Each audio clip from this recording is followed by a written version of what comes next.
ev Emine Hesoya penabera Kurd aji Efrînê ye. Malbata Hesoya Efrînî ev 8 salin ku li taxa Kanarya a ser bi navçeya Küçükçekmece a Stenbolê li vî apartmanê nişteciyan. Lê saet 1 şeva 4 mijdarê piştê teqîna li kolana İstiklalê jiyana wan serûbin dibe û hêzên ewlêkariya Stenbolê bi operasyoneke taybet davêjin ser mala wan. Lewra gumanbara teqîna Stenbolê Ehlam Elbeşîr piştê ku ji Taksimê dibin navçe Esenlerê bo vê malê tê anîn. Gumanbara jin Ehlam Elbeşîra ku wek berpirsa teqîna Stenbolê tê dîtin piştê teqînê saet 12 şevê ji bo vê malbata Kurd a Efrînî tê anîn û polîs jinikê li vê derê desteser dike. Piştê Ehlam Elbeşîr jî eşyayên wê li vê derê dimînin. Vata ku 12 şevê de hatin. Haya we ji bombe teqandinê hebû?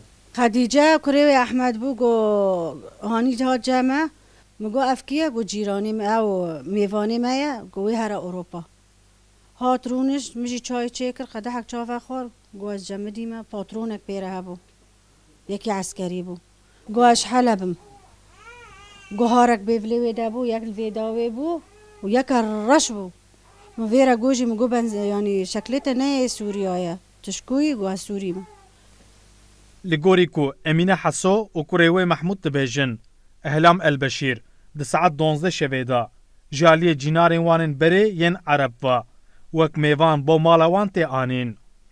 Heta wê saetê jî ji ber tunebûna televîzyon û înternetê haya wan ji teqîna İstiklalê çênabe. Li gorî malbatê komployeke hatiye serê wan û haya wan ji tu tiştekî tune ye. Emine Heso çav bigirî di paşla wê de pitika wê ya çil rojî nîsa hêvî dike ku hevjîna wê û sê xizmên wan ên din demil dest bên berdan.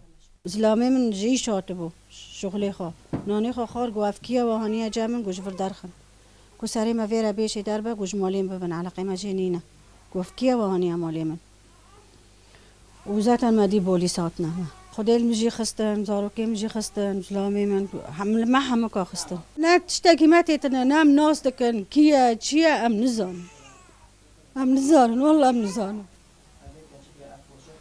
وقتا گو پلیس دری دخن او حسی که جامعه دشکینه بازش خواهیجه باوی می چه دری دوکی Derû cînarê malbata Efrînî jî didin zanîn ku ew tu carî jina bi navê Ehlam Elbeşîr li vê taxê nedîtine.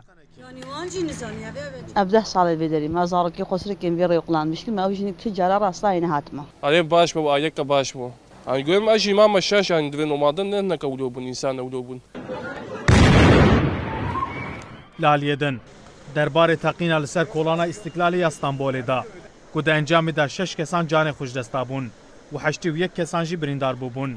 Hûrgiliyên nû derdkevin holê.